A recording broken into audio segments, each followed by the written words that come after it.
research. John Bargh from B-A-R-G-H, Bargh maybe, from Yale University has done experiments on this. And another way that the effect of the unconscious, the participation and the directive role of the unconscious in our decisions has been demonstrated is through priming. Priming is similar to hypnosis, but the subject is completely awake. In one experiment, for example, there's two groups: the subject group and then a control group. Now the target group. I'm sorry. Now the target group is asked to take some words that are given to them and make a sentence of them, and they're given, let's say, 5, 6, 7 words. And so, like in this experiment, the target group is given the words old, bingo, gray, cane, words, maybe not old, because I don't think it's that direct, but words that connote being old, connote the concept of elderly, okay? And the control group is given just arbitrary words that don't have that connotation, have no implicit connotation. Okay, so then what happens is, like, the subjects complete the test, and they think the experiment is over, but it's not. Okay, because then part of the experiment is they're observed walking from the experimental area to the elevator. This is in like a high rise, to leave the building. They think that that everything's done, but they're observed walking this distance. And the curious thing is that the target group that has been primed with words connoting elderly walk more slowly than the control group.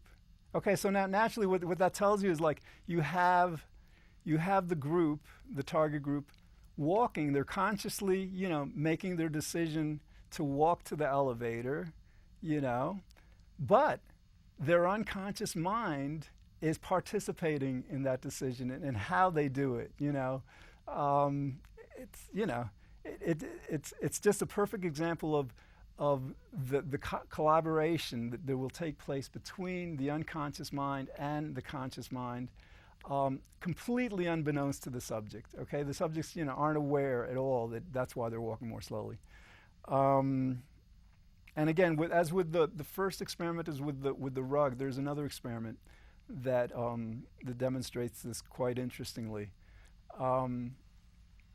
You have the same kind of scrambled word task for the two groups, and the target group is given words like rude and abrupt and impolite and hasty or whatever, just words like that. And the other group is given words like polite, respectful, patient.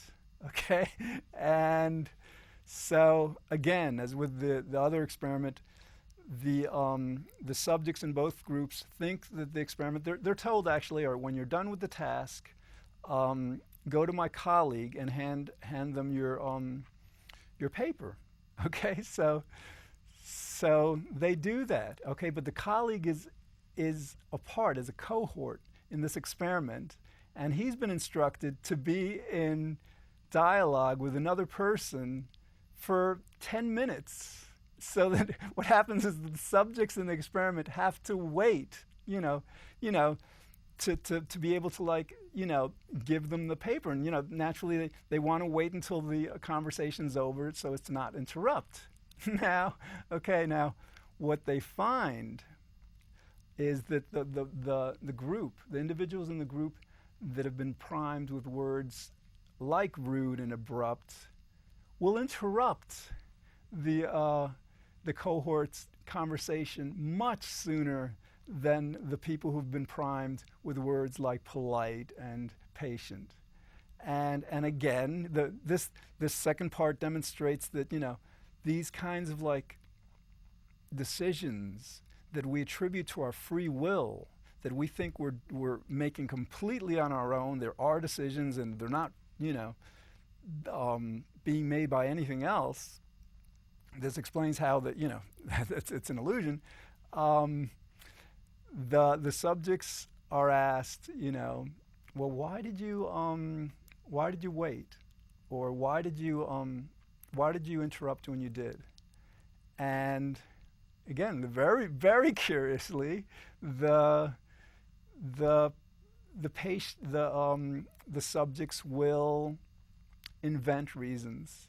I've always taught to just like, wait until somebody's done with the conversation, or I don't know, I just like felt that, they'll invent. The idea is none of the subjects in the group are aware, and the reasons for why they did that had nothing to do with the exercise before that actually primed their behavior. All right. So again, we've got a lot of experiments that demonstrate how the unconscious is really taking part, or actually making the decision that we attribute to the consciousness. There's one more kind of experiment that I want to go into in great detail in another show, but it demonstrates this far more clearly. The idea. Oh no, I don't have time. We've got about almost 7 minutes left, and it'll take a bit too much time to describe it in the detail that's required. But the idea is like that. Neurologically, they'll hook up a person to imaging machines like an electroencephalogram or MS, just some kind of an imaging machine, and a electromyogram that measures muscle activity. And it turns out like that before the conscious mind is aware of its decision, let's say to flex a finger or something, the unconscious has already made the decision, sometimes as soon as 10 seconds before the act, which is like amazing. Again, we'll do a show on that. But the idea is like, so we've got this unconscious that's either taking part in whatever decisions we make, like, with the decision to lift the table, or the lifting, of the table, the right hand being the conscious mind and the left being the unconscious. Or in the case of the experiments that I demonstrated, the unconscious mind making the decision completely. Okay, and the curious thing, what leads people to wrongly infer that they're making the decision completely completely free of any influence, including the unconscious, is because by definition, the unconscious is unconscious. We can't be aware of it. Before Freud and others and Mesmer did their experiments with hypnosis, a century and a bit ago, I don't know, maybe the Greeks may have understood that we have an unconscious, but in general, there was a time when there couldn't possibly be a way of knowing that we did have an unconscious. But now, it's irrefutable. We have this part of our unconscious. Actually, when you think about the unconscious, think about all that's happening in your body, your heart beating, your organs functioning, your lungs breathing in and out. All this is part of I believe it's called the autonomic nervous system. It basically doesn't rely on our conscious, we don't have to think about it. It just works on our own. All this is done unconsciously. So actually that's another way of understanding, the pervasive role that the unconscious has in not just our decisions, but our very makeup, our very biological makeup. Okay, so again, if we have this unconscious that is always awake, that is always active, and it's certainly always active because it's always like causing our organs to work and all, and that's where all our memories and all reside. if it's always active, one, we could never claim with any degree of nearing, certainty that well, no, I made this decision, and the unconscious was not a part of it at all. I mean, that it would be impossible to make that claim, because the unconscious is always active and because we're not aware of it, And the second part is that to the extent that all our actions and thoughts are not made by the unconscious, and again, there's more evidence that might be the case, that there actually is no conscious decision making, that all our decisions are made at the level of the unconscious. But if some are made, at the level of consciousness, then if you have this unsolicited, this continual unsolicited participation of the unconscious, then obviously the decisions we make can't be freely made. Another way to understand how this unconscious participation works is through mood, through feelings. Like if it's overcast, if it's raining, we will feel differently than if it's a bright, sunny, warm day, and that will lead to different decisions. That will lead to different, to different acts. Okay. So, and now there are many other ways to understand how free will is impossible, why free will is impossible.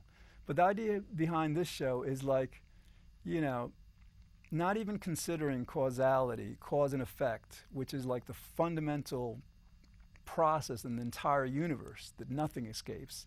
If we don't consider that, if we don't consider imperatives like the pleasure imperative and the hedonic, the moral imperative, if we don't consider the effects of our upbringing, what we know, what we don't know, if you just leave those aside and just consider that we all have an unconscious that's constantly working, then you can understand how free will is impossible, just by the fact that we have this unconscious and it's always working. Okay, now this it's mind-boggling that that our entire civilization, we as human beings, have been under this delusion, this illusion of free will for centuries, millennia. And the prediction, the reason I'm doing this show is that once, if we're fated, because it's really not up to us, if the causal past, if the unconscious determines that we're going to wake up from this, we're going to transcend this illusion of free will, that means we have evolved an entirely new consciousness, an entirely new way of perceiving ourselves and our reality. And that's a huge, major step in evolution. And the reason I'm doing this show, because I predict that as we make that transition from our illusion of free will to the understanding everything is causal, we will create a much more pleasant, compassionate, understanding, and wonderful world. Okay, that's all we have time for today. Thanks for watching. In the future, we're going to explore other topics related to this very interesting question of the nature of human will.